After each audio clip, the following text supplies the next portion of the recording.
I can go first. So I'm Chelsea. I use she, her pronouns, by the way. It's on my bio. And I am a first year student at Northeastern School of Law. And what made me want to join the guild was I'm from Chicago, and so I was familiar with the NLG in Chicago. And I was really drawn to it because of their explicit abolitionist mission. And I feel like we don't see that a lot. And so to be able to kind of work within that framework explicitly instead of trying to um, do those values without explicitly naming them, which I see a lot of organizations doing, was really exciting for me. I'm Eileen. I'm also a 1L at Northeastern. I came to the guild. I don't even know where I heard of it, but I knew that it was like a hub for progressive organizing on campus. And I didn't actually even know about the abolitionist focus until I got there, but that was definitely something that like kept me at the meetings once I found that out. Also, like I remember the NLG meeting that I went to was like maybe the first or second week of 1L, and I just remember it feeling like a very welcoming space and also just like a space where I felt like it was a safe space to kind of critique some of the things that we had been learning in classes like already in the first few weeks. And that just kind of felt like such a relief because I just felt like it was a different type of environment than the rest of the school. So that was really nice. We did, I think, 3 or 4 different events. And the first event we did was kind of our big kickoff. And so we hosted a panel. And as you know, so it was the intersectional theme of mass incarceration and the housing crisis. And so that was really exciting to us. And so we also collaborated with the Housing Justice Collective on campus. And we put together a panel of grassroots organizers and organizations to discuss the intersection of those two issues. And so we had representatives from the Phoenix Rising Sober House, a representative from Housing for Justice, someone from the Mass Bail Fund, and someone from City Life Vida Urbana as well. And so we had kind of a wide array of perspectives represented there, and everybody who attended the panel had been formerly incarcerated as well. We didn't know that, but they did share that information in the panel. And so it was really great to see a group of community activists on campus talking about these issues, and to also speaking from their own personal lived experience. And so for that panel event, we actually, according to a 3L, had one of the highest turnouts that she had seen for any of the events at NUSL so far. And so that was really exciting for us. Yeah, so in addition to the panel was on Monday, and then we had a few other events spread out throughout the week. The event that I worked the most on was an interactive art exhibit that we put up in like, it's called the Commons. It's like one of the central areas of the school. And so that was ongoing throughout the week. We like put up, we like made a house out of like Post-it notes and then had a question that people could write answers to with sticky notes. And so the purpose of that was just kind of to get people thinking, like after they had maybe attended the panel or heard about some of our other events, just to start thinking about these ideas and like how they could apply them like to their own lives and like in the real world. So we were like asking people how they imagine what would be different about the world if everyone had access to housing. And then we also had a question about like how people practice these values like in their own lives. And so that was like just a chance for people could come up and like write on a sticky note an answer to the question, and then it would like fill in like the house, or like the other one was a heart. And so the point was for by the end it to be filled up with like people's different ideas. So I personally am in law school because I want to be a public defender. I've done a bunch of work like as an investigator and like as an intern at different public defender offices, and I think that experience of like working, like being in court all the time, like going on visits to the jail, like just kind of seeing like how the system operates on that like basic like day-to-day level, I think has really driven like a lot of what I want to do and like a lot of my politics. And so Chelsea and I are actually part of like a subgroup within NLG, which we both started, that's called the Abolition Collective. And so that obviously NLG, as we've discussed, is an abolitionist identifying organization. But we just kind of wanted to start a space where we could have conversations with like other students and kind of learn together about abolition.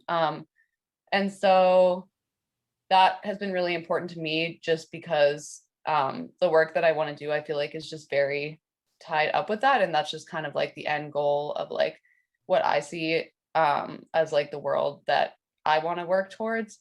And so, yeah, I would say that my desire to work on mass incarceration like really comes from my desire to work to combat like all forms of incarceration. And so that's really what has like drawn me to this group, and to starting like the subgroup within it as well. Yeah, and I think for me, I come at it from a different angle because I actually don't want to do work in the within the criminal legal system, but I think for me, I recognize like how much of the criminal legal system and like prisons and jails take up so much of our like one like cultural like capacity. Like we just put so much emphasis on, like punishing people, and then two, like our money, and so that takes it just takes so much away from what we could actually be providing people. And so I do want my work to focus on like more economic issues, but I can't do that well if it's like if I'm not examining this like really harmful system. And so to be able to do that like in a space that's like non-academic and with my peers and just to be able to learn together has been really helpful. And so, and I just think it's so important to still understand that system and help dismantle it in any way I can, even if it's not within my legal work or legal practice. It can be through organizing, educating people, and getting them more involved.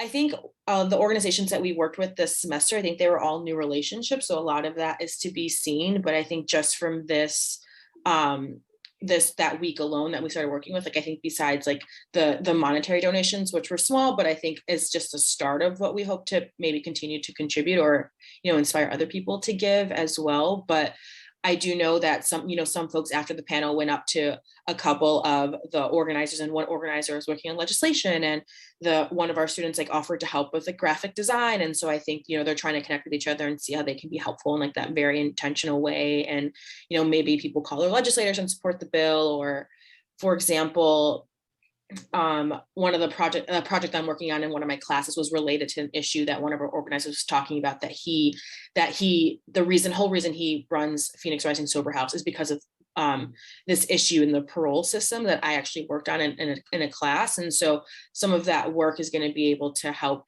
the problems that he's facing, and hopefully we can continue to develop a relationship and inform that work too.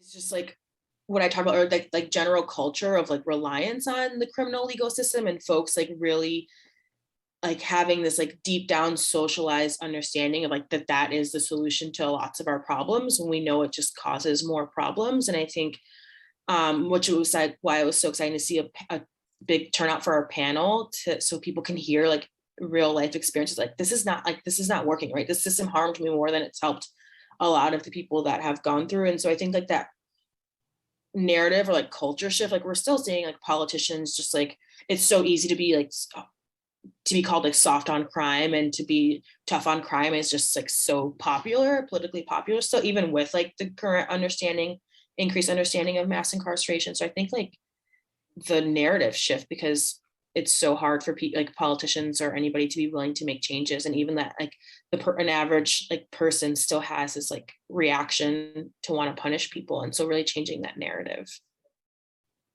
I totally agree. And I think I've seen that even more just in the first year of law school, where like I feel like these ideas were already like entrenched in me, and like I've kind of like just ideas of like punishment and like incarceration as the supposed like solution to social problems. And those are things that like I have challenged like within myself like before coming to law school. But I feel like just being in 1L classes like our criminal law class, and just kind of like hearing about just kind of like these myths of like how things work in the criminal justice system, and like how just kind of like being indoctrinated by like the logic of the system that like to me I think is a very false logic. And I think that has just shown me even more how like even people like myself who are like coming to law school to like work against these systems and to try to dismantle them, like you just see kind of like the legal logic that people are being taught in class. And just like especially I just think about people who don't have any personal experience and maybe don't really know a lot, and so they're coming in and this may be their first experience like learning about the criminal justice system.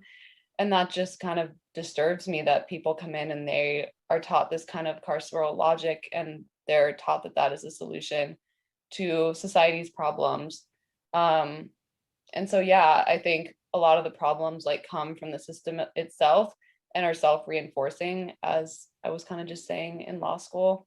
Um, and so, yeah, I think just like the way that the system kind of manifests, not only like with prisons and jails, but just in terms of like surveillance and like government programs, and like how all these systems kind of become interconnected. And so even though someone might be involved with like a completely different system, like maybe someone there sees some behavior and then reports them to someone else, and then they get caught up in the system. So just how all these parts of the system just kind of function to reinforce each other. And I think that just makes it a lot harder to address these issues and dismantle those systems, because it's not just a question of one system, it's a question of all of our systems.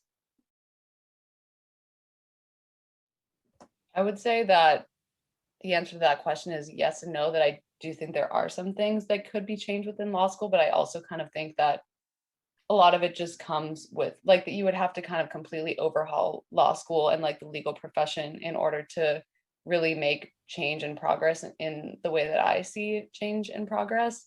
Because I just feel like law is a very conservative institution at the end of the day. And I think it's just really hard without completely changing the way that law school and the legal profession operates to address these issues.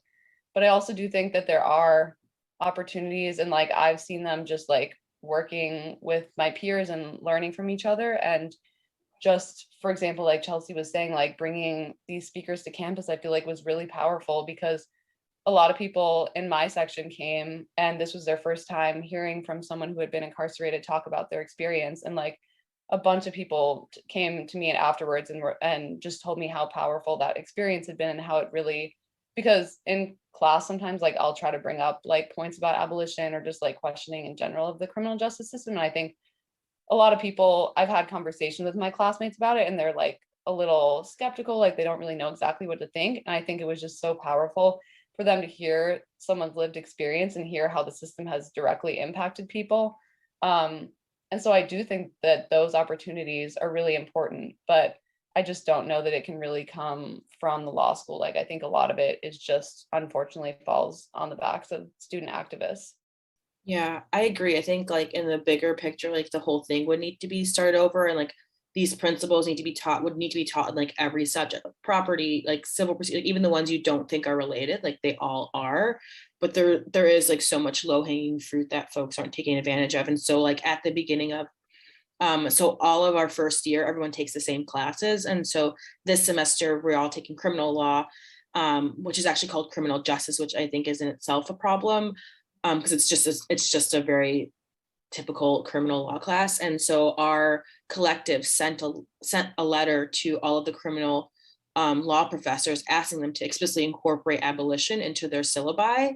And so that was like something small we did. And some, like, I don't think like that has been, like, I don't think anybody has drastically changed their syllabus, but it could be like beyond that, like as simple as like when we're talking about different concepts, like asking how these things could have been done differently, like what else, or like how else can we do those things? And like that, again, like that's really low hanging fruit that I don't think professors take advantage of. I think just continuing to like support us and publicize what we're doing. Like I think this interview is amazing, and I'm so glad we've gotten to talk with you. But yeah, just kind of like getting our message out there.